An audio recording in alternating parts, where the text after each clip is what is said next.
Китеп адамдын акыл дүйнөсүн толуктаган негизги руханий байлыктардын бири. Адам жалгыз калганда кайда болсо аны менен алып жүргөн негизги өчпөс байлык бул анын билими болсо, анын руханий азыгы китеп болот. Китептен алган билим бизге караңгыда шам чыраксымал жол көрсөтүп, өмүр тажрыйбасын үйрөнүүгө өбөлгө болот. Бүгүнкү бир китептин баянында Айгиз Баймухаммедовдун Жомоксуз өткөн балалык аттуу чыгармасы жөнүндө тааныштырабыз.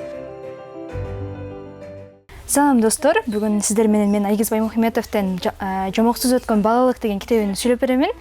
Бул жерде бунун жалпы айтканда мазмуну эки бир туугандын ата энесинен айрылып калгандыгы жөнүндө сөз болот. Жана алардын алдыга карай умтулуусу, ата энесине болгон сүйүүсү жөнүндө дагы сөз болот. Мазмуну эки бир тууган ата энесинен айрылып, балдар үйүнө барган.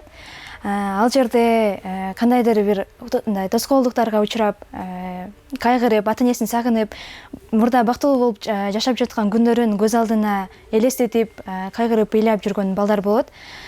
Бирок эл алдында баягы ошол өзү менен тең адамдар болот да, ошол жерде алардын көзүнчө ыйлаганда намыстанып, бала Ильяс деген карман барып өзү тандап алган бир тал дарактын түбүндө отуруп ыйлайт. Ата энесине болгон сагынычын ошол жерде эскерет. Жана апасынын үнүн булар аудио флешка аркылуу жаздырып алышкан болот. Ошол менен угуп сагынычын таратып турушат да. Дагы бул Асель деген кармандын кызы болот да, Ильястын эжеси. Ошол дагы өзүнүн мындай ата энесинен айрылып турган учурда деле өзүнүн кармагандыгы, энесине берген колдоосу өзгөчө өтө чоң роль ойнойт.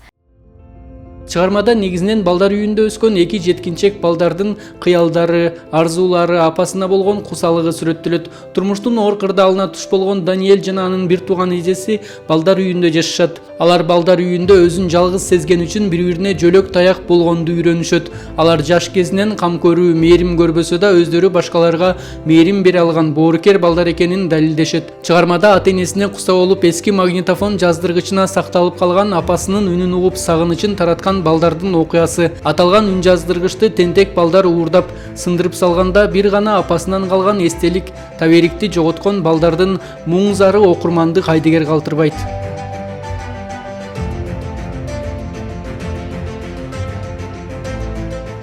Ушул жерде адамдар өзүнүн чындыкка карап баскандыгы жөнүндө дагы түшүнсөк болот да. Себеби дегенде бул жерде кандайдыр бир окуялар бар да.